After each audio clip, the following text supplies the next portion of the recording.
por sobre todas las cosas, nos permita para hacer un canal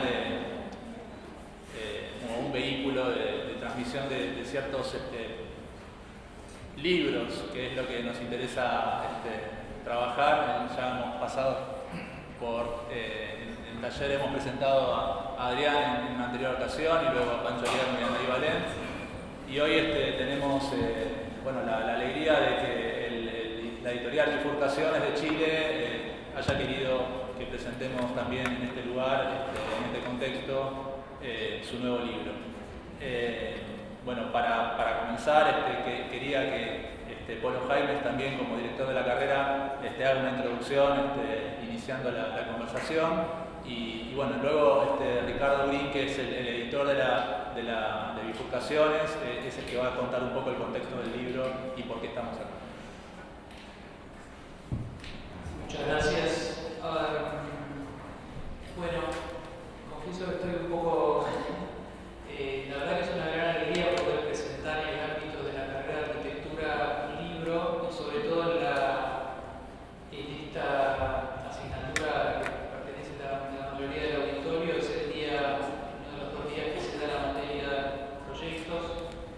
En particular, es un libro más bien dirigido a los cursos superiores de la carrera que se involucran en las cuestiones urbanas de manera más decidida. Yo creo que parte de que el equipo de A77, encabezado por Gustavo, pensado que yo podía hacer una buena introducción, tiene que ver con un trabajo que venimos haciendo aquí en la facultad, que yo coordiné durante 7 años en el área de urbanismo, para poder intervincular de una manera más evidente y mejor una cantidad de contenidos que refieren a la ciudad que están dispersos en la currícula de la carrera de arquitectura. Hace muy poquito yo pasé a mi rol actual como director específicamente de la carrera de arquitectura, esta tarea de intervincular actividades y contenidos urbanos continúa en manos del profesor Flavio Sánchez, y ahí se sentaron las bases durante esos años de algo que creo que hoy vive en la carrera, que es estas atenciones más evidentes entre asignaturas que tienen contenidos urbanos o bien exclusivos o bien los tienen al menos en parte. Y la verdad que complace mucho que como fruto de ese trabajo hoy podamos tener actividades como esta, que eran bastante infrecuentes en la carrera de arquitectura hace pocos años. Así que creo que me satisface que Gustavo haya pensado en eso, porque quiere decir que un cierto trabajo dio sus frutos, como es el de presentar hoy, por invitarme a mí a presentar hoy este libro excelente. La facultad nuestra tiene una característica, que es que produce una cantidad muy importante de arquitectos, arquitectas, diseñadores, diseñadoras por año. En el caso de la carrera de arquitectura, el número es de 1000 por año, pero no produce ningún urbanista como carrera de grado. Para los que no lo sepan, la facultad está junto con la universidad en el camino de tener en un tiempo una carrera de grado en urbanismo, y sería bueno que en el futuro se vean actividades como estas, como preparatorias o inductivas de esto, que ojalá tengamos como una realidad en poco tiempo. El libro que hoy se presenta creo que es muy valioso para el auditorio que tenemos hoy acá, sobre todo estudiantes de los últimos cursos, pero también docentes de esos últimos cursos.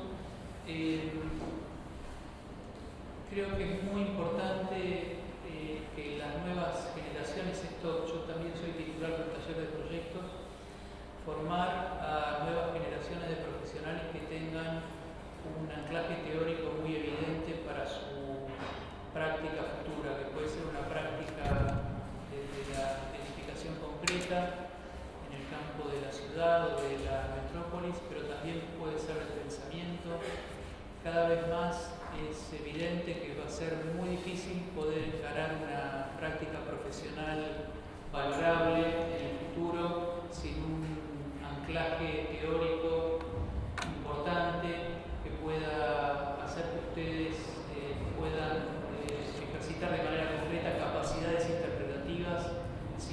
veces muy difícil, inclusive que nuestro campo de trabajo se siga sosteniendo en el futuro.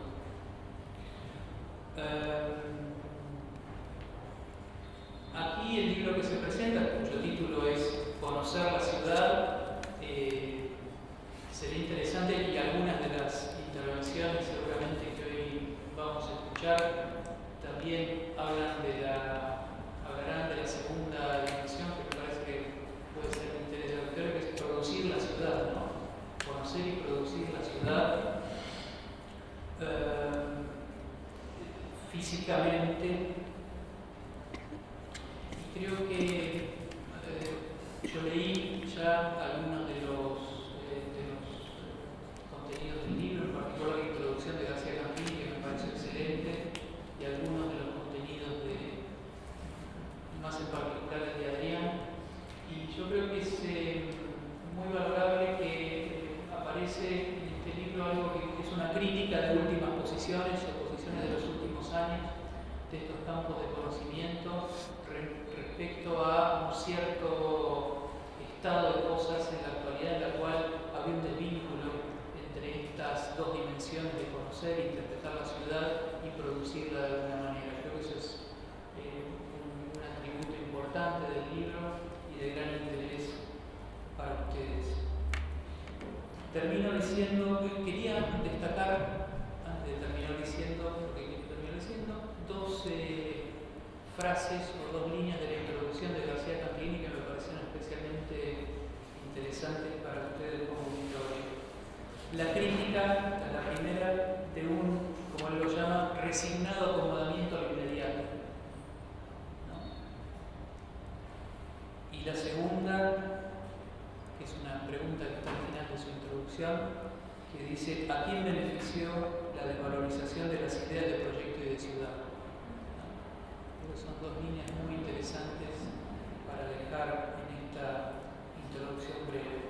Después, para estimularlos a ustedes, para que lleguen al libro cuando estén en las librerías de Buenos Aires y de la facultad, es un muy interesante aporte. Tiene 10 textos, algunos en coautoría, producidos por intelectuales de 7 países diferentes, lo cual es una producción diversa, con distintos ángulos, y que realmente creo va a ser de gran interés para ustedes, para este trabajo como estudiantes y también como profesionales futuros y en la práctica de la docencia. Bueno, eso es todo por mi parte. Muchas gracias por invitarme a esta presentación. Gracias a los invitados que han venido, que han contribuido al libro, que están presentes aquí, y bienvenidos, bienvenidas.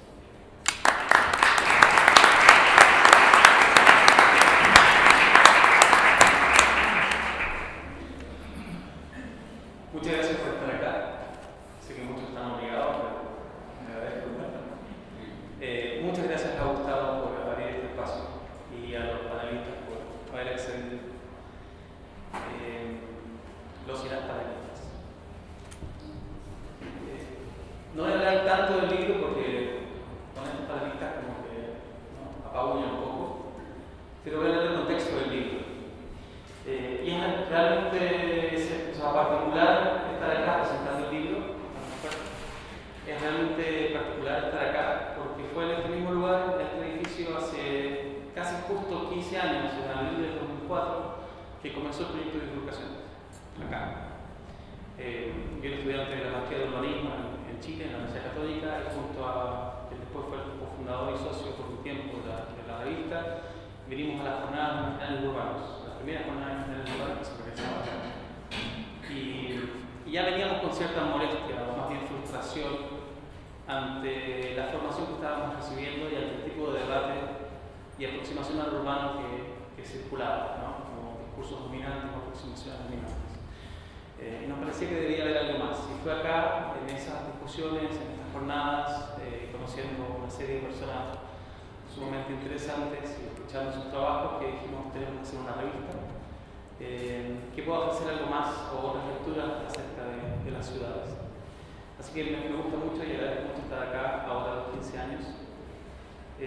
¿Cuáles eran esos reparos? En primer lugar, que el urbanismo, como como disciplina o conjunto de disciplinas, los estudios urbanos nacen un poco de la urgencia, de la necesidad que plantea la gran ciudad moderna, ¿no? Aparece y de pronto hay una serie de cosas que hay que resolver. Antes que pensar hay que resolver. El problema de la vivienda, de la gran migración campo-ciudad, el problema de la salubridad, ciudadana, cosas que existían antes, pero que en la modernidad toman quizás o llegan a un punto bien álgido. Y acompañado obviamente de la mano de la gran ciencia moderna y del racionalismo ilustrado, el urbanismo y los estudios urbanos toman esa posta y deciden abordar este espacio y desde una mirada operativa, usualmente cuantitativa, abordar los problemas e intentar resolverlos. Y creo que esa es una aproximación que el urbanismo sigue muy bien teniendo hasta hoy y sigue dominando el campo del urbanismo. Y así como eso quizás fue fruto de un tiempo y de una necesidad, la bifurcación yo siento también no es para nada la lucidez o el flachazo de 2, 5 o 20 personas, sino también es fruto de un tiempo muy claro. Es un proyecto que nace porque habíamos muchas personas que empezábamos a requerir y a necesitar otras lecturas sobre el urbano. No es que no haya habido nada ahí, estaba a punto de vista como un gran referente, con Adrián, Beatriz y todo el equipo maravilloso, Leonor, bueno, Ángel Rama, qué sé yo, Morse, había mucha gente. Era como llegar a un lugar donde antes hubo un campamento, ¿no? Y ahora quedan como piedras y palos. No es que no haya habido nadie, habían huellas, pero sentíamos la necesidad de levantar algo de nuevo. Y esa necesidad tiene que ver con comprender la ciudad como un conjunto, como un aparato complejo que ensambla actores, ensambla más que lo material, ensambla también expectativas y discursos e imaginarios, operaciones políticas, en algo sumamente complejo que no puede sino ser abordado desde múltiples géneros, múltiples perspectivas y múltiples disciplinas. No hay una disciplina que sea dueña de la ciudad, por más que a veces desde los vecinos, los arquitectos, o los urbanistas, o los planificadores, o desde la estética, o desde la literatura, debe ser un campo de discusión y confluencia, obviamente tensa puede ser, pero fructífera. Entonces la revista siempre tuvo ese propósito de abrirse a distintas lecturas. Desde el comienzo tuvo 10 secciones, los mismos libros que estamos ahí presentando, ¿no? Hay libros de entrevistas, hay libros de crónica urbana, de fotografía y poesía, libros más académicos tradicionales, pero la idea como de un abordaje múltiple o un desembarco múltiple de un territorio que es muy escurridizo. Entonces ese es un propósito de la revista, y creo que este libro lo sintetiza bien en sus lecturas, en la variedad de autores, de disciplinas y de geografías que lo nutren.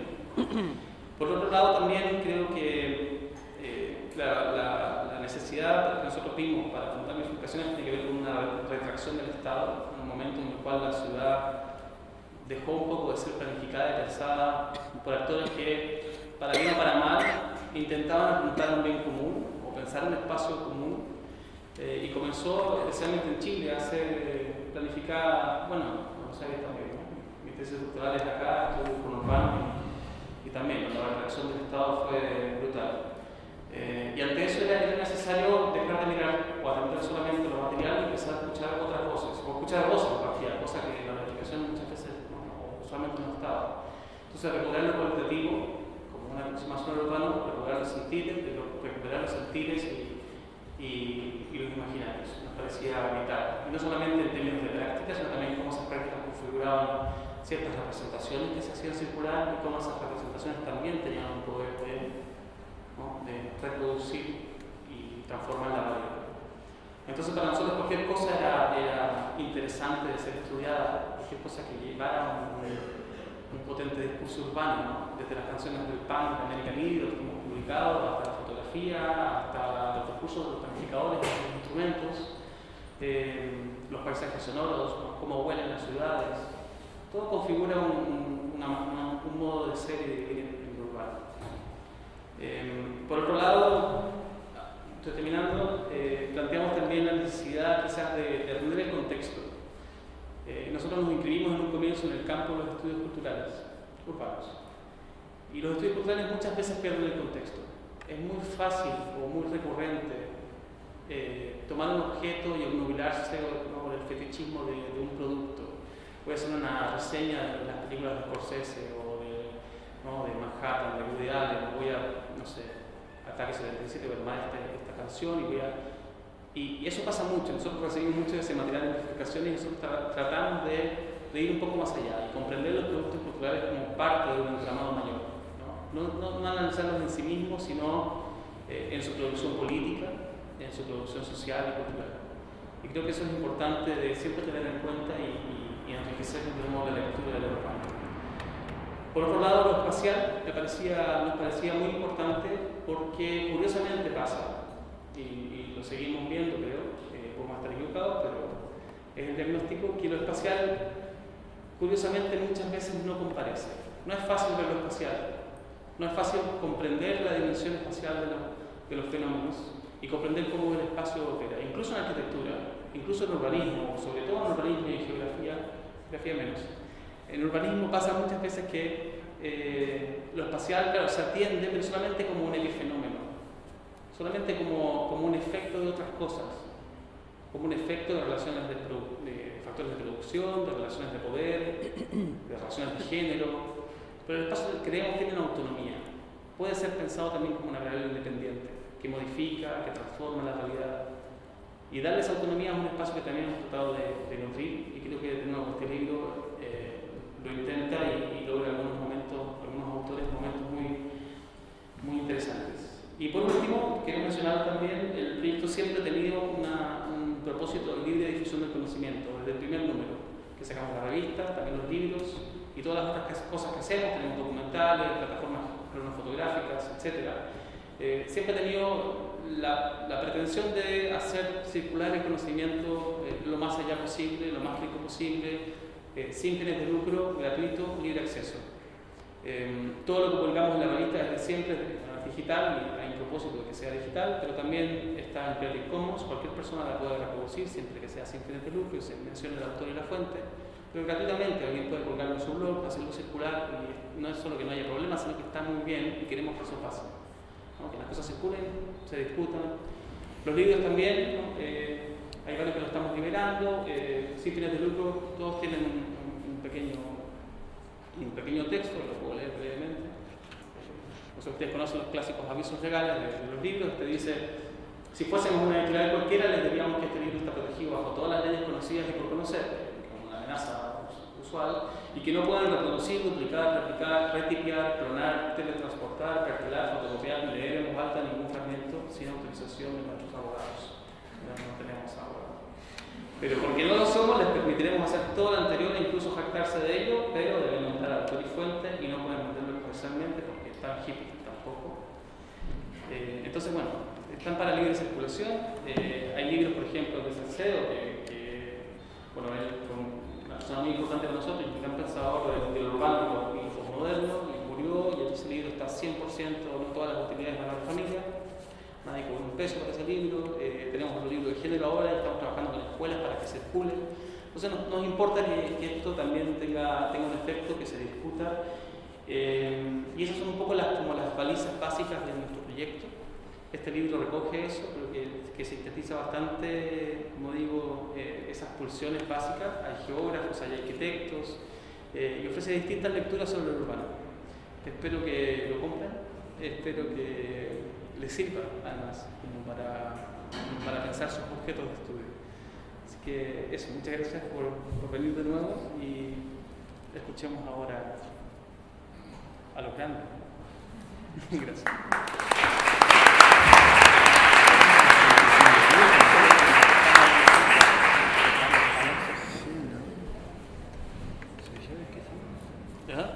¿Yo sigo? No, él sigue, ¿no? Ahí pasado un poco, pero si quieres seguir. Bueno, como No, quieras. mejor, sí. ¿Quieres que esto siga yo? Sí. Bueno. Página 212, recuerdo. No, eso no me voy a olvidar. Bueno. ¿Así está bien el sonido? Bueno, buenas noches. Estoy muy contenta de estar acá por múltiples razones que después les voy a contar al final de lo que les cuente primero. En esta sala de estado, porque he sido profesora de esta facultad, no de arquitectura sino de diseño, durante 25 años, que me parece mentira, titular de la cátedra de comunicación en diseño gráfico. Así que en esta sala hubo debates, encuentros, peleas, de todo.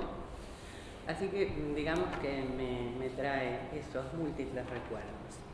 Estoy muy contenta de estar acá con estos colegas, queridos colegas, Ricardo Green de Chile y Adrián Gorelick, con quien hemos compartido eternas veladas en la primavera democrática en los 80, cuando en Punto de Vista y otros lugares nos encontrábamos para pensar el país, la ciudad, el mundo, de nuevo, después de la dictadura. Así que, y también contenta de estar con Gustavo, que nos acabamos de conocer, pero tenemos muchas cosas en común, lo cual es bastante interesante. ¿Esto se baja? Sí, yo lo subo. Pero cuando se baja, ¿se escucha? Ocupemos el de Adrián. No, está bien así, ahí, Okay. Eso, perfecto. ¿Se escucha bien? ¿No retumba? Bárbaro. Bueno, entonces saludo la aparición de este libro, que me parece realmente muy interesante y que les va a gustar bastante.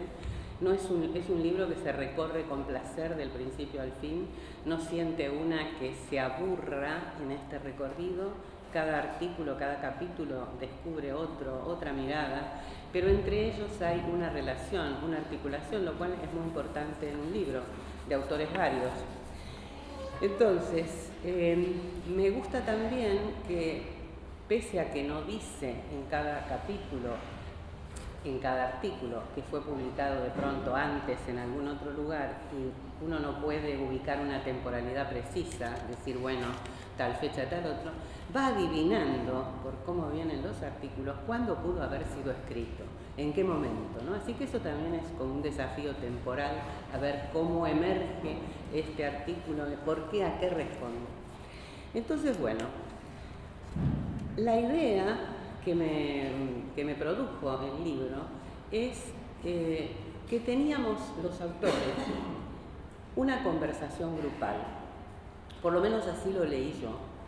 Y entonces lo que quiero compartir hoy con ustedes es esa conversación grupal que yo tuve desde mi lugar con el resto de los artículos, el resto de los capítulos, el resto de los autores, a quienes solamente conocía a Adrián y a Ricardo lo conocí hace poco, y todos los demás no, o sea que los conocí, mejor dicho, sí, Néstor García Canclini, que somos amigos, y el resto, digamos, fue un descubrimiento en este lugar.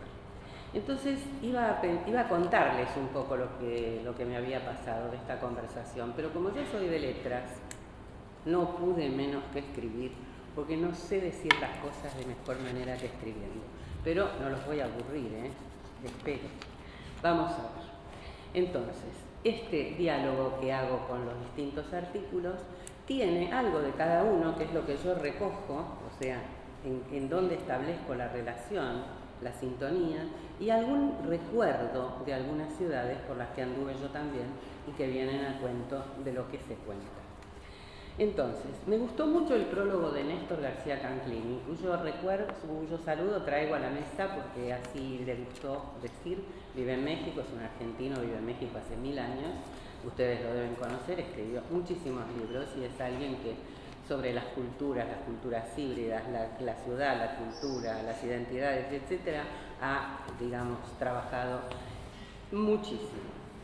Y entonces aquí ideó un prólogo, que es un prólogo de ciencia ficción, pero que es a la vez diagnóstico, crítico y político.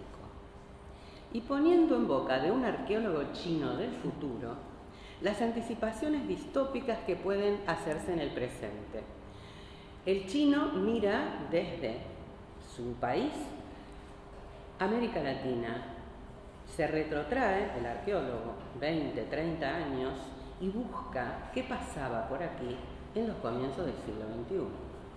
Entonces, evidentemente, es un mundo el que él mira, donde no se sabe qué va a pasar con esa desmadrada ampliación de las ciudades, ¿sí? Los segundos, terceros pisos de México, los infinitos edificios de Beijing o de Shanghái, etcétera, etcétera. Y entonces, mirando esta perspectiva del arqueólogo chino, pensaba yo, esto no es Noel, lo digo yo, ¿qué perspectiva, o sea, qué proyección podemos hacer en el presente, donde la destrucción parece primar por sobre la utopía espacial o al menos convivir con ella? Mientras crecen en Shanghái o en México torres al infinito, miles y o millones escapan de las ciudades, no más como migrantes, sino como nuevos nómades, eternos refugiados, en una intemperie más cruel que la del homeless. Pensar hoy estas dos figuras, la del refugiado, sin lugar, eternamente sin lugar, deja pálida la imagen del homeless, que dentro de todo tiene una proximidad, una cercanía.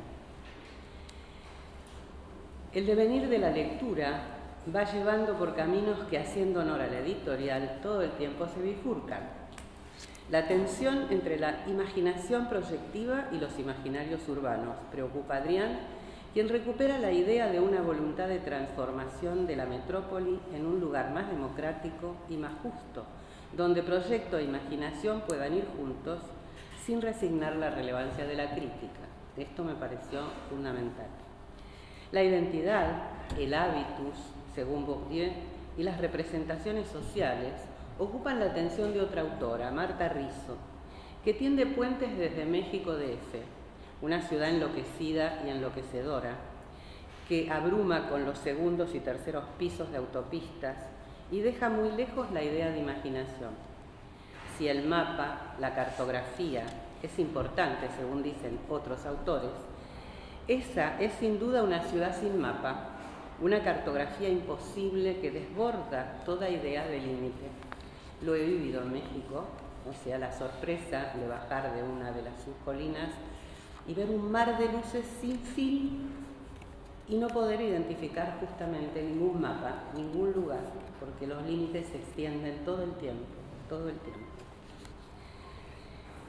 Imaginarios, representaciones e identidades urbanas es el título de Ricardo Green, que retoma esos vínculos y senderos, agregando una visión simbólica donde la literatura, el cine, la filosofía y los estudios culturales dicen lo suyo sobre las ciudades, una visión que comparto y que plantea un diálogo estrecho entre nuestros capítulos. Pablo Mansilla, desde Valparaíso, una adorable ciudad que mira al mar, trabaja sobre el imaginario espacial y propone una cartografía social. Interesante esta concepción, una cartografía social, atenta a la vida cotidiana, a la multiplicidad de los lenguajes y también a las demandas, que pueden contabilizarse, digo yo, solo al mirar la diferencia entre la ciudad turística arriba y la larga avenida de abajo, poblada de los que venden ropas o cualquier otra cosa sobre las veredas para sobrevivir, kilómetros de esa avenida. Aquí se hace carne el concepto de justicia espacial, que es para pensar, me parece, que maneja el autor, valorando también los otros mapas que pueden dibujarse en una ciudad, el del arte, el sonoro, el performático, el corporal. Son los cuerpos, en definitiva, los que habitan las ciudades y entablan la relación con ellas. El cuerpo protagoniza también el artículo de Francesco Careri, Artes Cívicas, quien afirma que solo se puede conocer la ciudad como un ser andante, y como profesor enseña en Roma en una clase andante. Hay que salir a la ciudad porque conocer es andar, dice, sin desmayo, evitando el desvío facilitador, y entonces trazar un rumbo, hacer, descubrir, perderse, franquear, sortear, invadir, traspasar. Una aventura fascinante cuyas consecuencias por aquí son imaginables. Iríamos presos, profesora y alumnos. La antropología, la filosofía, el habitar en un costado fenomenológico, de morar, estar en el mundo, como definición misma de lo humano, anima el capítulo de Eduardo Álvarez y María Blanco, que desde Uruguay retoman tanto a Heidegger como el concepto Foucaultiano de heterotopía, para pensar territorios y desterritorializaciones, y la producción de subjetividad, interactividad y vínculos para definir la materialidad del espacio. Componer, habitar, subjetivar van juntos, trazando vínculos con otros capítulos. Fiona Ross, por su parte, desde Sudáfrica, nos entrega un capítulo que puede leerse como una novela o como una crónica, y esto para mí es un elogio. Y nos habla de paisajes sensoriales, sensación y emoción en el hacer del lugar.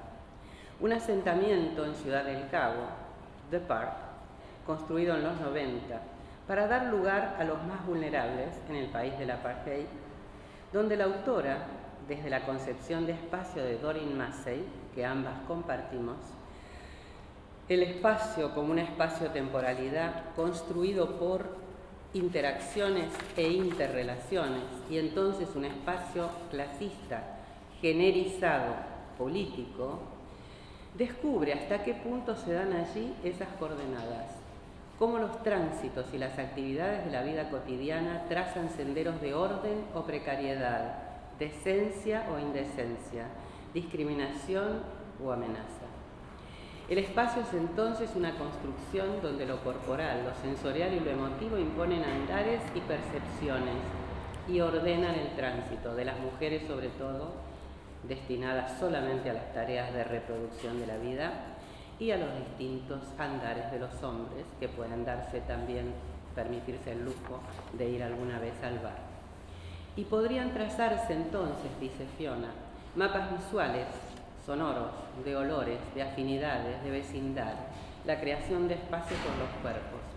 El desliz que tiene el final o el retorno que tiene este artículo, que me parece un tema fundamental para los urbanistas, arquitectos urbanistas, los que piensan la ciudad, es que en este asentamiento transitorio de Park, donde no tenían viviendas demasiado sólidas, o sea, de distintos estilos, o sea, digamos, como una especie de etapa transitoria hacia para otro poblamiento, la persona, la antropóloga que trabajó, Fiona, en un trazado, digamos, primero, que después se pobló, en los 90 fue esto, después reencuentra la experiencia en este siguiente espacio que se llamó The Village.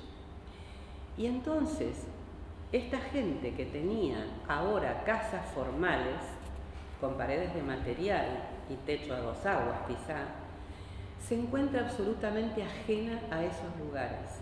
No tienen nada que ver esos lugares con la percepción corporal, sensorial y emotiva que tuvieron antes. No pueden encontrar quiénes son sus vecinos y sus parientes.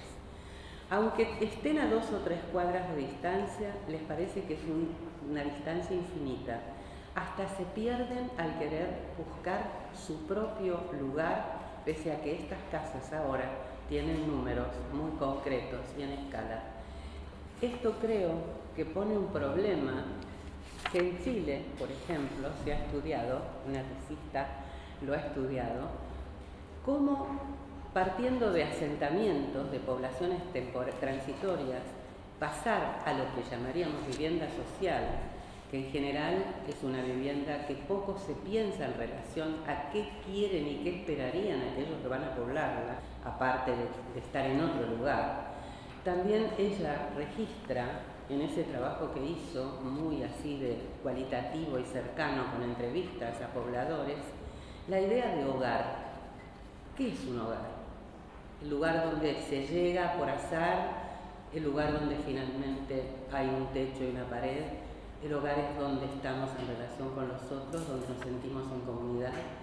Y aquí estaba esa pregunta y esa duda de si esta gente, los chilenos, que habían sido, digamos, afortunados de tener una vivienda social, consideraban eso realmente como un hogar y se sentían ajenos, que los espacios comunes no les pertenecían y terminaban encerrados en sus casas, ¿no? Como un escape de lo que antes había sido otro tipo de comunidad. Desde otro lugar del mundo, el East End londinense, en plena gentrificación, con diseño, gastronomía y vida hipster, Carla Berrens también propone trazar cartografías sonoras urbanas para dar cuenta tanto de los ruidos cotidianos del vivir ligados a los usos y costumbres, por ejemplo, cómo suenan los zapatos de algunas etnias que usan zapatos que suenan de alguna manera, como de aquellos que la intervención o especulación inmobiliaria realiza: el cortar, golpear, taladrar, perforar, interrumpir y clausurar, y que el tránsito interpreta a su modo con los rugidos de motores, bocinas, frenadas, impaciencias. Este también es un paisaje cotidiano londinense. Pero también puede haber investigación urbana, dice Karen. Investigación urbana sónica o de arte sonoro urbano. En definitiva, el espacio como una zona de experiencia. Aquí también está Doreen Massey, donde el cuerpo, en la exploración, también cumple filosóficamente su estar en el mundo. Ricardo Green y Lucía de Abrantes intentan disolver el binarismo urbano-rural para considerar las ciudades intermedias, no metropolitanas, que conservan estilos de vida diversos de ambos mundos y proponen 4 coordenadas de análisis: la escala, el ritmo, la población y las jerarquías. Y el mío se llama La ciudad como autobiografía, que privilegié ese recorrido con la ciudad como esencial a la configuración subjetiva, desplazando el eje temporal al eje espacial. Cuando uno piensa en una biografía o una autobiografía, lo que prima es el eje temporal, o sea, hay un devenir de la vida en las distintas etapas, instancias, etc. Pero mi propuesta, digamos, mi convicción es que efectivamente no hay ningún tipo de relación con lo biográfico, lo autobiográfico, que no esté ligado a lo espacial. No tenemos ningún recuerdo que no esté ligado a un lugar. Podemos recordar momentos, encuentros, personas, siempre hay un lugar, hay un espacio detrás de eso. Entonces me pareció que este artículo que me pidieron, me lo pidieron hace unos años y salió en Bifurcaciones, y me puso a pensar, digamos, a desplazar el eje en todo caso, y a pensarlo, ¿cómo vivía yo las ciudades? Y las ciudades las vivo desde la literatura, el cine, el arte. O sea, cuando por primera vez puse un pie en Los Ángeles era para mí Blade Runner, o, digamos, otras películas que vi después. La llanura inmensa de Los Ángeles que vi desde un pequeño avión llegando era Blade Runner, o sea, faltaban que bajaran esas naves. Y me fui, por cierto, al edificio donde se filmó, donde, digamos, el personaje principal, no me voy a acordar cómo se llamaba, que existe, que es el Bradbury Building. Y existe, y es bellísimo, y entonces uno no puede creer y no puede pasar más que en el hall de entrada porque no hay acceso después a lo demás. Quiero decir, es imposible llegar a un lugar sin que tengamos la previsión del lugar, y más hoy con el despliegue infinito de la conectividad global. Entonces, reinventamos recorridos o tratamos de amoldarnos al recorrido de los otros.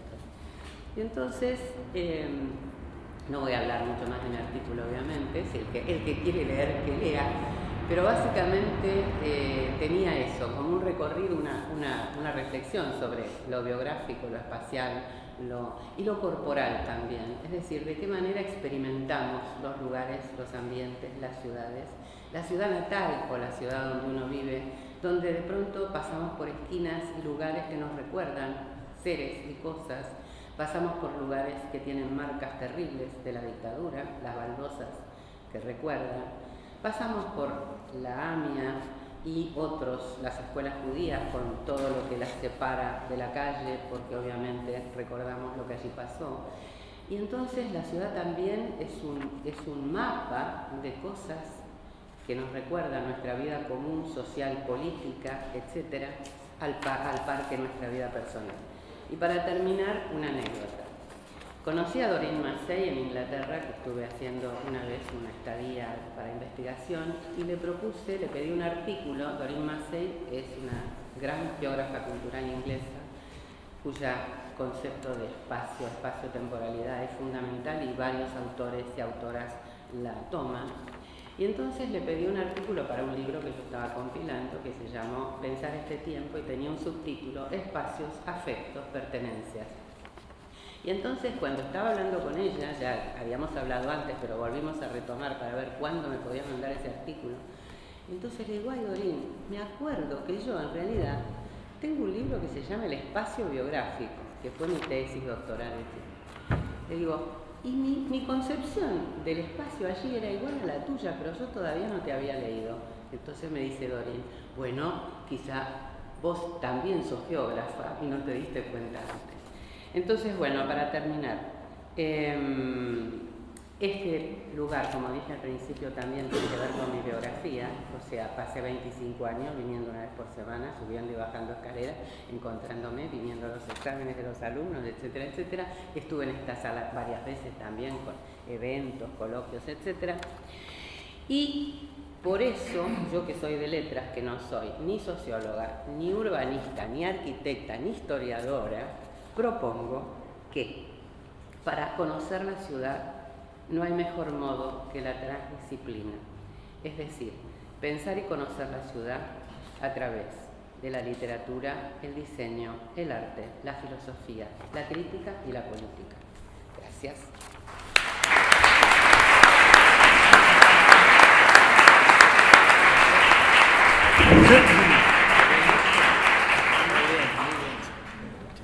Bueno, muchas gracias. Después de tantos años que no venía por acá, gracias a Gustavo, a la cátedra y en este caso a Bifurcaciones, he vuelto por segunda vez en muy poco tiempo, así que es muy lindo en lo que toca estar en este tipo de ámbitos, hablando de libros, hablando de cosas que efectivamente son tan extrañas, curiosamente, para la facultad, así que, bueno, un verdadero gusto. Y un verdadero gusto estar presentando este libro de la editorial Bifurcaciones.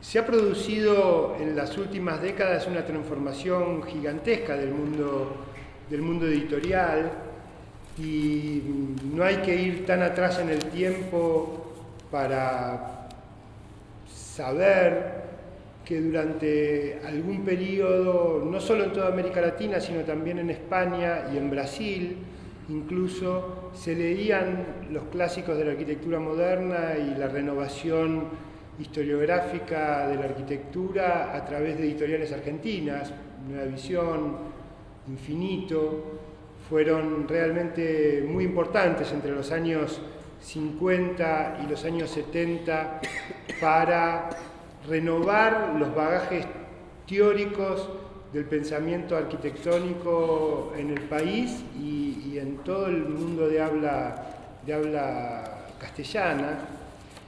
Y hace muchos años que eso ha dejado de ocurrir, hace muchos años que en el marco de una transformación gigantesca del mundo editorial en el mundo editorial argentino que llegó a ser un mundo muy desarrollado y muy sofisticado, realmente sufrió muchas transformaciones. Ahora estamos viviendo en una última transformación que tiene como una especie de dos polos, como muchas cosas que ocurren en la vida social y económica del presente. La situación de la polarización es muy notable, están los grandes conglomerados multinacionales que mueven los blockbusters y por lo tanto millones en libros de gran impacto y pequeñísimas editoriales artesanales casi, gracias a las cuales podemos realmente seguir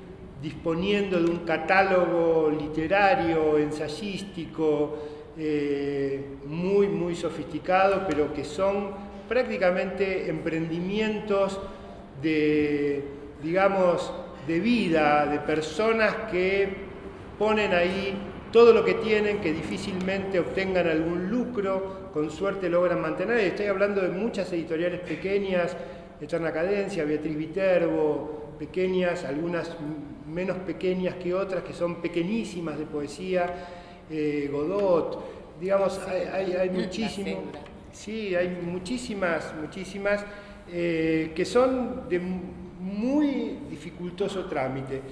Y yo creo que algo así no ha impactado en el mundo de la arquitectura. Nosotros en el mundo de la arquitectura no hemos logrado, me parece, tener ¿qué es una editorial o un grupo de editoriales que favorezcan la publicación? Primero que todo es la creación de un pequeño espacio intelectual en el cual los autores existentes o potenciales empiezan a pensar en cosas en las que ni siquiera habían pensado si no fuera por el estímulo de ese mundo editorial, para conseguir una mayor comunicación con un público que también no está ahí a la espera de los libros, sino que es un público potencial que se modifica y que cambia con estos impulsos editoriales.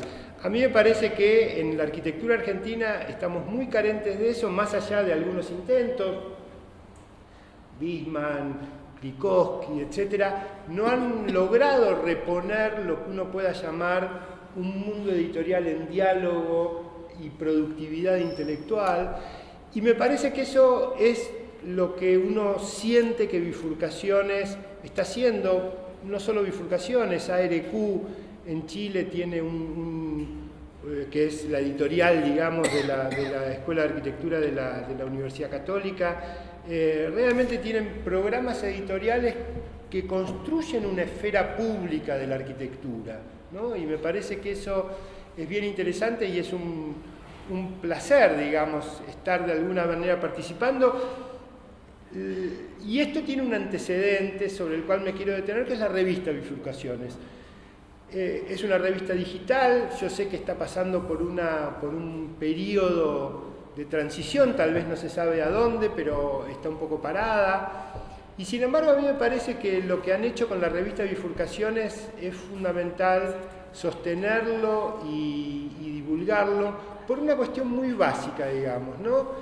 Las revistas, esto me parece importante para quienes están estudiando, porque posiblemente no conozcan esto al detalle, pero las revistas vinculadas al mundo intelectual han entrado mayormente en una especie de embudo académico que las obliga a hacer algo así como las terminales flexibles y provisorias de una especie de masa de producción científica que circula por el mundo.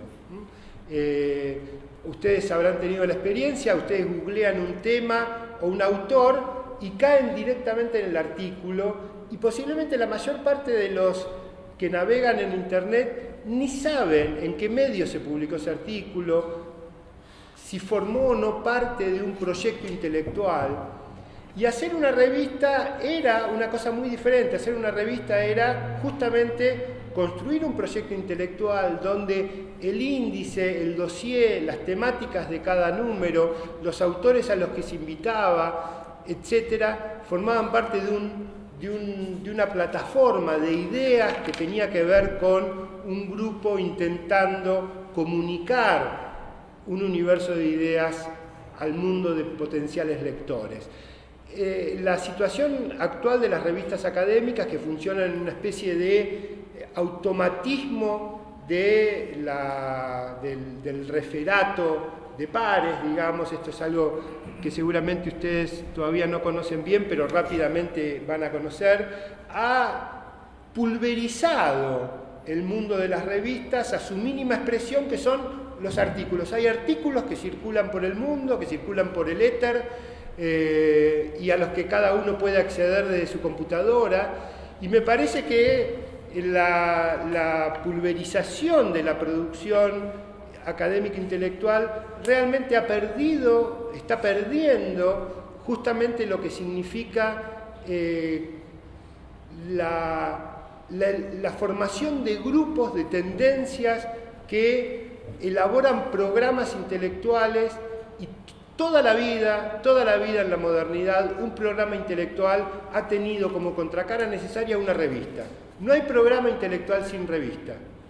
Entonces, desde ya les digo que si se juntan con 3 amigos y tienen algo que decir al mundo, lo más probable es que intenten sacar una revista.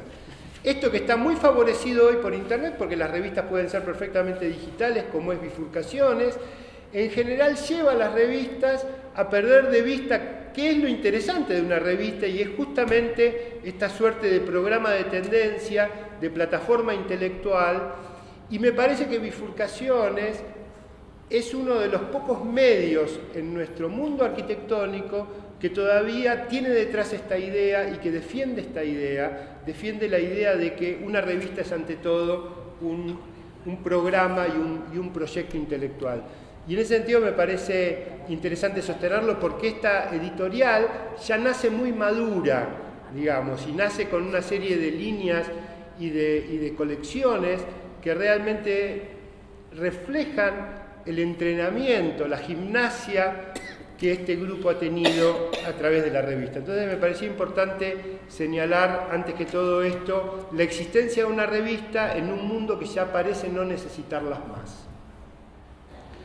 Hablando del libro, a mí también me impactó y me interesó muchísimo la introducción que escribió García Canclini. García Canclini escribió una introducción por encargo, luego de haber leído la reunión de artículos que habían organizado Ricardo y la editorial, y él, como dijo Leonor, inventa una especie de situación futurista en la que un arqueólogo chino trata de entender, a la luz de estos escritos de comienzo del siglo XXI, qué ha pasado con las ciudades.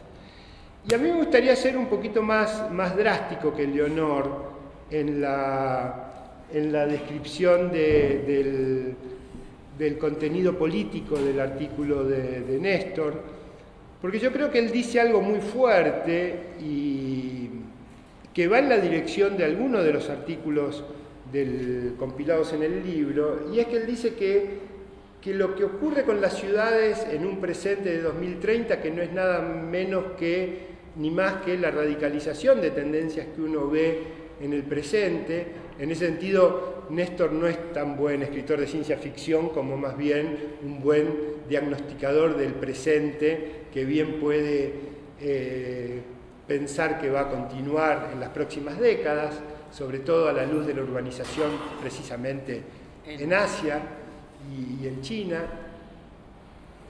Y yo creo que la nota bien picante de la introducción, y que de alguna manera interpela el conjunto del libro y a todos nosotros como estudiosos de la ciudad, es si no hay una relación entre la inflexión culturalista que han tomado los estudios sobre la ciudad y el hecho de que las ciudades hayan quedado abandonadas en su capacidad proyectiva.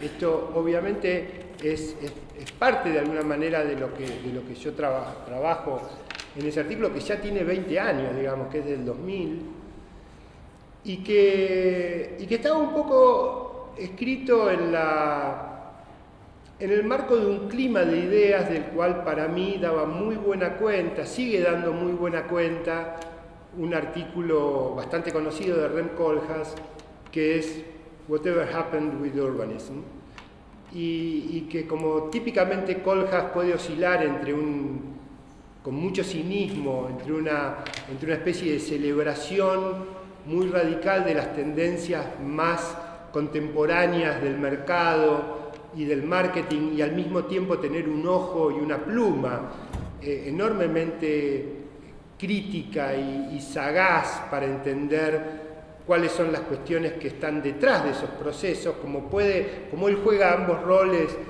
y los hace muy bien. En este artículo justamente él se preguntaba, bueno, ¿qué pasa con un mundo que se queda sin el urbanismo como herramienta, que se queda sin el urbanismo como programa, como capacidad de pensar, aún sabiendo que lo que pensara el urbanismo es de imposible aplicación? Aún siendo al fracaso, ¿qué otra cosa le queda al urbanista que tratar de resistir las tendencias dominantes que llevan al caos. Yo uso la palabra caos justamente porque él la usa y porque es una palabra clave de algunos de los vocabularios que aparecen con este nuevo auge de análisis culturalistas.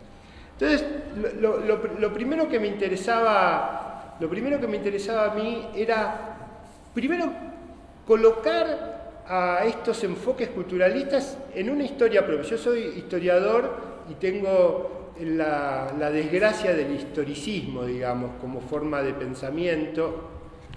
No puedo sino intentar colocar, para entender el presente, tratar de colocarlo en líneas de mayor duración. Y es evidente que estos enfoques culturales sobre la ciudad de los que hablaba Ricardo al comienzo ya forman parte de una historia bastante larga, digamos, ¿no? O sea, uno tiene que pensar que el primer ciclo de pensamiento de la ciudad en términos culturales se abrió en la década del 50 ante el fracaso estentorio de las fórmulas más funcional tecnocráticas del modernismo de la posguerra, y uno tiene que pensar que en los años 50 hay una suerte de florecimiento de enfoques culturales extraordinario, digamos. Si uno piensa, empezar en una figura a la que todo el mundo vuelve, pero vuelve como si fuera un autor teórico al que se puede apelar como se apela a Max Weber, digamos, y es un autor que está produciendo en una época muy circunstanciada, que son los años 50 y 60, que es Kevin Lynch. O sea, la idea de que la ciudad es más que funciones, es más que resolución técnica de las funciones vitales, y es también símbolo, relación, frontera, marca existencial, la empieza a hacer Kevin Lynch, digamos, y estamos hablando, ya pasaron más de 60 años, ¿no?, de sus primeros textos, de sus primeras investigaciones. Pero además, la ciudad descubre la historia en los años 50. La ciudad descubre la historia en una doble vía. El urbanismo descubre que es una disciplina que tiene su propia historia. El urbanismo deja de verse como... Ustedes saben que las ciencias en general no suelen apelar a la historia, porque la historia de una ciencia es la historia de los errores y los fracasos, ¿no? Una ciencia que avanza por corrección y renovación de las teorías no necesita, digamos, un físico no necesita saber mucho de qué pensaba Galileo de la física, porque a un físico practicante no suele servirle demasiado lo que pensaba Galileo. En las disciplinas humanas, que no tienen ese tipo de avance por, digamos, remoción de viejas teorías y aparición de nuevos a la manera del paradigma kuhniano, digamos, que produce una renovación completa del paradigma. Las ciencias humanas están todo el tiempo revisando sus propios, como las artes, como la arquitectura, están todo el tiempo revisando su propia memoria, su propia historia, su propio pasado, porque siempre de ahí extrae cosas nuevas.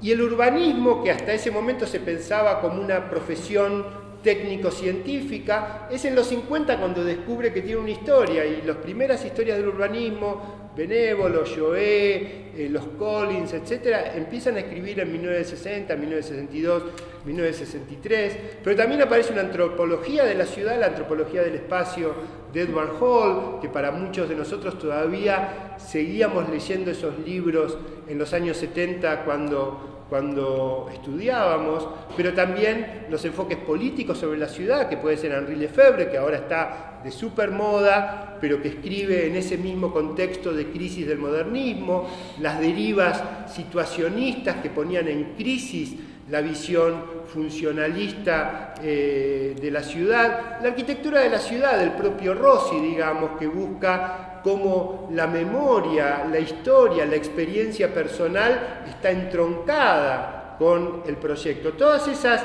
visiones, digamos, que se formularon desde adentro de un modernismo en crisis, y que luego inmediatamente cuando estaban comenzando a capitalizarse y a dar sus frutos fueron de alguna manera banalizadas, aplanadas por un posmodernismo que saltó por sobre la visión crítica de todas estas enfoques para decir en realidad toda la modernidad en bloque, digamos, es algo que estuvo equivocado y hay que hacer otra cosa. Y en realidad esta producción enormemente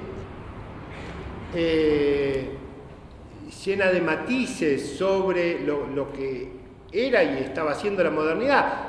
Los años 50 es el momento en que se redescubre a Walter Benjamin y a todo el debate de comienzo del siglo XX sobre la modernidad y sobre la modernidad urbana, sobre la modernidad en las ciudades. Todo esto quedó de alguna manera aplanado por este debate posmoderno que capitalizó las críticas, pero que en realidad las dejó de lado para justamente reinventarse a sí mismo como la verdadera ruptura.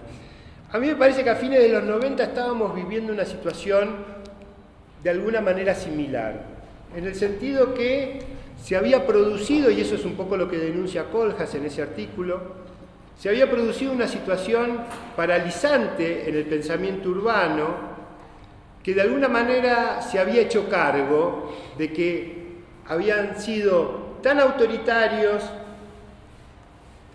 que más valía dejar de pensar la totalidad. Y aquí autoritarismo y totalitarismo funcionan del mismo modo, ¿no? Pensar la totalidad ya era totalitario, ya era autoritario, y se había sido tanto que mejor abandonar todo pensamiento y dedicarse a los fragmentos, a auscultar los mensajes culturales, a elaborar nuevas formas de identificación, al punto de que para mí llegó a plantearse como antinomia la cultura frente al plan, digamos, el redescubrimiento de la cultura frente a la posibilidad del plan. Y el problema es que eso coincidió en una coyuntura muy particular con el propio desmantelamiento de las instituciones y de los instrumentos del proyecto urbano y del control urbano a manos de diversas oleadas, que en un momento parecía neoliberal, pero después nos dimos cuenta que también era neoconservador y que también podía ser neopopulista, pero que lo importante era terminar con la ambición de tener una visión global del problema urbano. Esto, hay un artículo también de los años 90 de Néstor García Canclini, La ciudad sin mapas, donde prácticamente, hablando de México, termina diciendo esto. Y si uno lo mira en términos de políticas urbanas, uno se da cuenta que en Buenos Aires los 90 produjeron una novedad de la que todavía no hemos salido, no hemos sido capaces, pese a que ante toda la evidencia nos hemos dado cuenta que las políticas urbanas realizadas desde entonces hasta ahora no mejoraron algunos problemas fundamentales de Buenos Aires, ni siquiera lograron ponerlas en el centro para que aboquemos toda nuestra energía a pensar en ellos, y pienso sobre todo en la desigualdad, en la marginalidad, que no ha hecho sino crecer, y no porque no hayan habido políticas dedicadas a tratar de paliarla, a tratar de solucionarla, sino sencillamente porque el curso de la ciudad va en esa dirección, y a mí me parece que seguimos presos del paradigma Puerto Madero. ¿Qué quiere decir el paradigma Puerto Madero? El paradigma catalán, el paradigma de los 90, que con una lectura bastante particular de la arquitectura de la ciudad planteó que el único modo de abordar los problemas urbanos era de abordarlos en pequeños fragmentos a través de la arquitectura, tratando de que esos fragmentos de alguna manera gotearan hacia el resto de la ciudad parte de sus elementos de calidad. Y me parece que desde el punto de vista de las funciones de un gobierno de la ciudad, ese corset con el cual hemos seguido pensando en la ciudad, no ha dado resultado.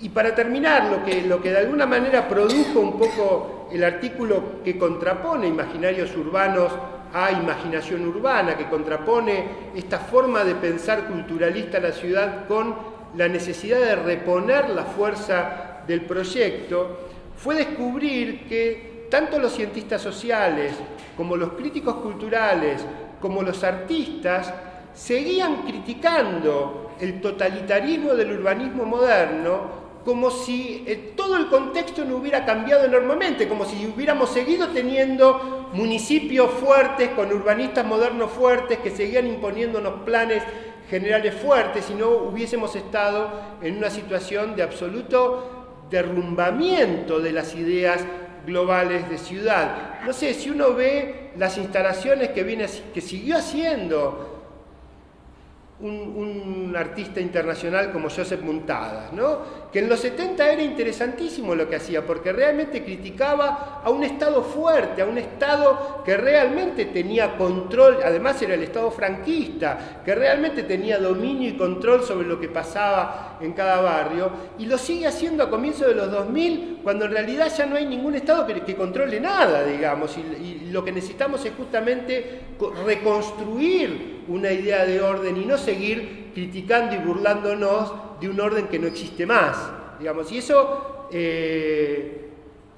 muy concretamente, y retomo una pregunta que hiciste vos el otro día cuando preparamos el libro, que no cerramos, efectivamente cuando descubrí que el gran inventor de los estudios sociológicos de imaginarios socioantropológicos de los imaginarios urbanos en América Latina, que era el colombiano Armando Silva, había organizado conjuntos de antropólogos en varias ciudades de América Latina para encuestar, como si fuera casi un programa positivista, pero no encuestaba sobre el tamaño de los baños, y como hacía Gino Germani en 1956 cuando iba a Isla Maciel, no encuestaba sobre el tamaño de los baños y de la cocina y la cantidad de hijos, etcétera, sino encuestaba sobre con qué color nos imaginamos que es la ciudad, qué olores sentimos en la ciudad, etcétera. Encuestaba sobre los imaginarios urbanos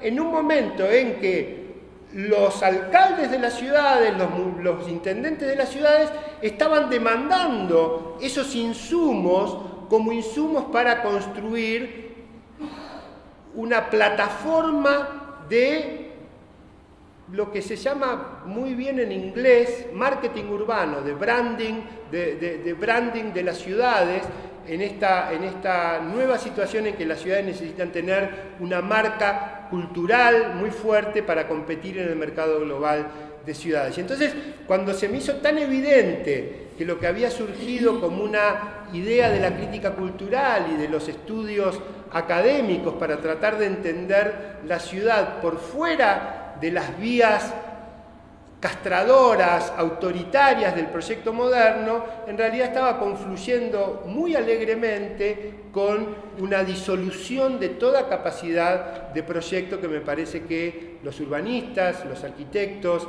quienes piensan la ciudad, han estado perdiendo ya en los últimos 40 años. Así que bueno, me parece que estas tensiones están dentro del libro. A mí me parece muy claro que Néstor, citando tu trabajo, citando el mío, citando alguno otro, está pensando en esto, está pensando en la deuda, de alguna manera, que los estudios de los imaginarios tienen respecto del proyecto de la ciudad, y me parece que eso es un buen material para recorrer el libro también viendo sus conflictos y sus discusiones internas.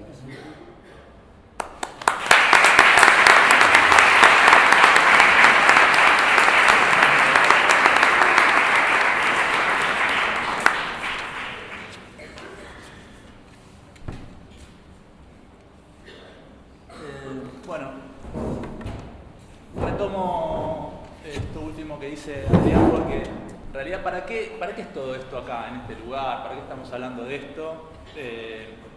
Bueno, resulta que tenemos que enseñar algo de esto, y qué es lo que enseñamos en la facultad. O sea, ¿qué vamos a enseñar como proyecto urbano?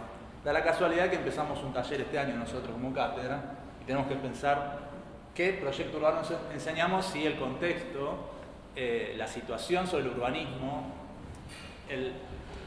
los ecos de ese artículo de Kohlhaas qué ha sido del urbanismo del 93, todavía hoy, más de 25 años después, siguen vigentes, y tener que pensar cómo hacer un proyecto urbano, cómo posibilitar que un montón de gente esté pensando en una disciplina y cómo darle entidad a esa disciplina, ¿no? En ese contexto en el cual estábamos recién escuchándote, que digamos, hay como todo un desafío por llevar adelante. Entonces la primera pregunta es, para nuestro caso, para el interior de la facultad, cada uno de los niveles, hay gente que no solamente es del proyecto urbano acá, también está cursando la mitad de la carrera o por ahí tal vez está empezando la carrera. No cabe duda que de todas maneras, por más que no estén cursando proyecto urbano, están habitando una ciudad y tienen que empezar a mirar la ciudad y tienen que empezar a ver de qué se trata todo esto de vivir en una ciudad y de vivir con otras personas, en el colectivo, en la facultad, en sus casas y demás.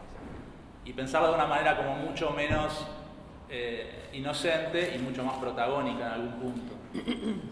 Entonces, ante esta pregunta sobre la cuestión del proyecto, si el proyecto es una situación vigente, el proyecto como concepto ya ahora, como esa idea de una articulación en la cual todos apuntamos hacia la prefiguración de una idea de futuro. Si García Canclini lo que hacía con el artículo que contaba tanto Leonor como Adrián, de que hay un arqueólogo chino que del futuro está viendo unos documentos de lo que estaba pasando al principio del siglo XXI en América Latina, y lo cuenta de una manera muy irónica porque en realidad te parece ridículo cuando alguien parece que lo está leyendo. O sea, el efecto que produce es realmente como cuando hay un extrañamiento de decir, che, ¿está pasando esto en Argentina ahora, de verdad? O después ya no te lo preguntas más, porque está pasando efectivamente y sabés que va a pasar todo el tiempo. La palermización.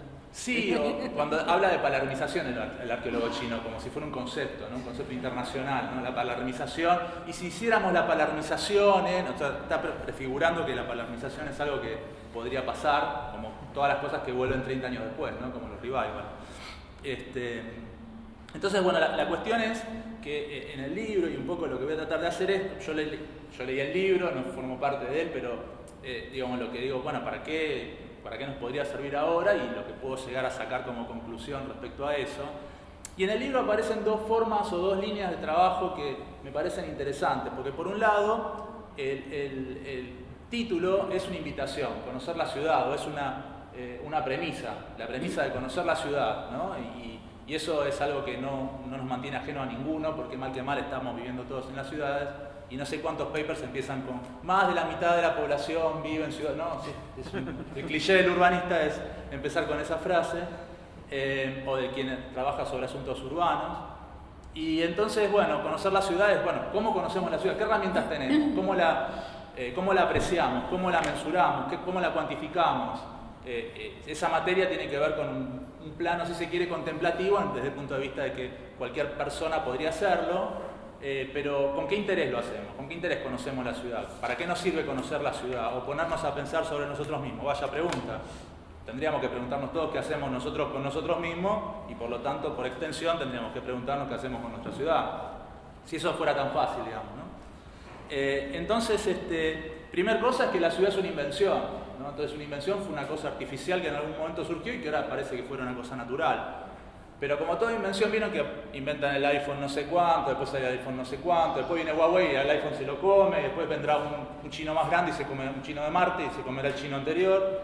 Y entonces, ¿cuál es la invención que sigue la ciudad? ¿Estamos pensando en la siguiente invención o nos quedamos con que la ciudad es esto? Y en ese sentido, me parece que estamos naturalizando como esa idea de que, bueno, el aspecto de conocer la ciudad implica asumir a la ciudad tal cual es o con las condiciones que trae. Y entonces el segundo plano que aparece en el libro es algo de lo que estaba hablando Adrián recién, que es el plano técnico, digamos, en un momento en el cual la ciudad se convirtió en algo irremediable, porque es lo que tenemos y qué vamos a hacer, y que, digamos, perdimos el desafío de hacer una ciudad nueva. Esto que cuando tal vez algunos de los que estuvieron en la charla de Adrián la vez pasada, cuando hablábamos de los territorios, hablábamos de la ciudad de La Plata, de la dimensión de la ciudad, o Brasilia mismo, que es un poco ese desafío de proponerse cómo tiene que ser una ciudad en algún momento determinado, ya no existe como luz adelante del camino, sino que es ya un imposible. Ya no se puede pensar cómo inventar una ciudad de nuevo, sino que es qué hacer con la ciudad que tenemos. Entonces, es trabajar en capas encima de una ciudad que ya tenemos, y por lo tanto el libro de lo que empieza a hablar también es cuáles son las herramientas de transformación que tenemos al alcance de la mano. Y entonces ahí aparece ese desdoblamiento entre imaginario e imaginación, que está planteado a lo largo del libro, pero que particularmente Adrián lo lleva a ese plano de relación entre ambos conceptos. Y en ese punto es donde está bueno pensarnos, porque mal que mal tenemos que pensar cómo opera la imaginación. Si la imaginación es también un atributo personal, porque cada uno puede imaginar algo, y si la imaginación colectiva no es una paradoja, sino es algo que no existe. Digamos, si existe la imaginación colectiva o no existe. Y si no existe, ¿cómo se inventa esa imaginación colectiva? Para que no sea un imaginario, para que no sea la resultante de la suma encuestada, que a mí me gusta el olor del maní del barrio de no sé dónde, no sé. Como esas cosas que hacen para etnográficamente tratar de entender cómo se comporta una ciudad. Entonces, por ahí el desafío sobre la construcción de una imaginación colectiva implica no dejar solamente a la técnica librada, sino llevar la técnica a todos lados. Quiero decir, que no quede en manos de solamente algunos especialistas de lo urbano, sino que todo el mundo esté al alcance de un conocimiento. Como que todo el mundo maneja Windows, qué sé yo. O sea, que todo el mundo sepa de algo de urbanismo, porque después de todo estamos todos viviendo en una ciudad. Y después de todo el urbanismo es vivir juntos, no es otra cosa. No sé, pensemos lo mejor, digamos. No es otra cosa que vivir juntos unos con los otros. Entonces, lo que me parece, en función de esa dicotomía entre imaginación e imaginario, es de qué manera lo que hagamos ahora en la facultad para estudiar el urbanismo no tendrá que ver con producir herramientas de cercanía de la ciudad estudiada o la ciudad habitada con el común, con cada una de las personas que nos rodea. O sea, cómo volver extensivo, vieron esa cosa que dice, si cada uno de ustedes toman a 10 y entonces lograremos todos los votos que necesitamos, no sé, ese tipo de cosas. Si cada uno de los profesionales de la arquitectura y del urbanismo trabaja en términos de la producción de un conocimiento que implique la capacidad técnica de las comunidades, me parece que la disolución entre técnica e imaginario se va a convertir en algo mucho menos taxativo o menos delimitado. Cuando se nombraba la idea de el eslogan, yo creo que el marketing era lo que decías, y a mí me parecía que estaba bueno porque ahora hay eslogans, ¿no? Ciudad Verde, o sea, hay eslogans o marketing político para definir el comportamiento de una ciudad, pero que vienen como tan desde afuera, que tratan de absorber un deseo social, lo convierten en un lugar común y por lo tanto luego no pasa nada. O sea, no establecen relaciones de compromiso real con las transformaciones, digamos. Y pensaba que por ahí, en algún sentido, la idea de el proyecto arquitectónico se ha transformado en muchos casos, yo le llamaba como en ocurrencias, ¿no? Como ocurrencias de bar, ¿no? 5 tipos se sientan y dicen, che, mira, se me ocurre una cosa. Mira, ¿viste este tiro federal? Bueno, mirá lo que se me ocurrió. Esto es un tal pedo. Vamos a hacer una cosa, hacemos un proyecto, le llamamos parque, pero lo llenamos de edificios.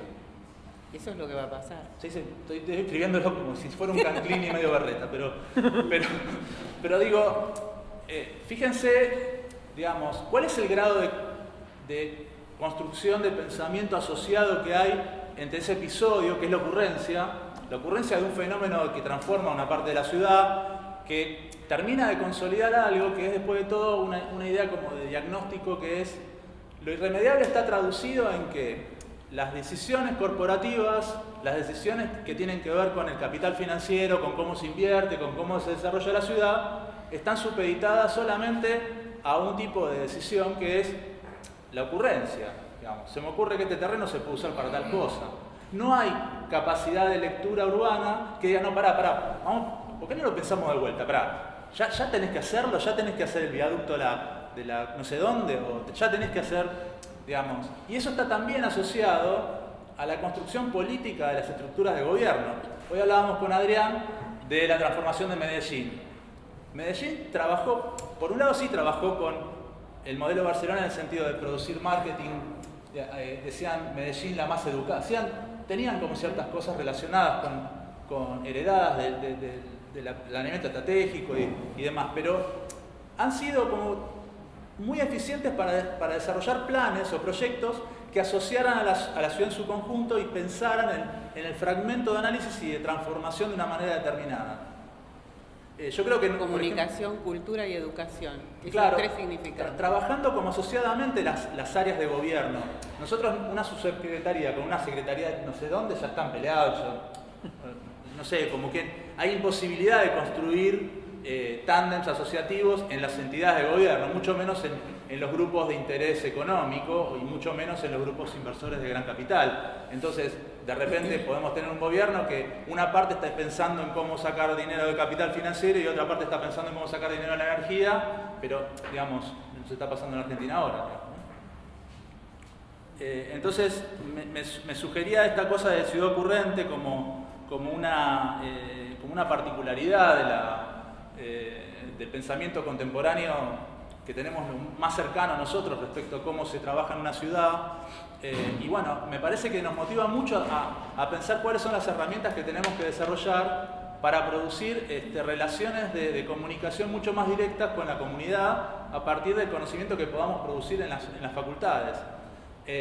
Recién Adrián decía una cosa que me parece súper importante, que es las revistas, por ejemplo, que son esos motores como de producción de conocimiento que empiezan como a generar sentidos comunes nuevos.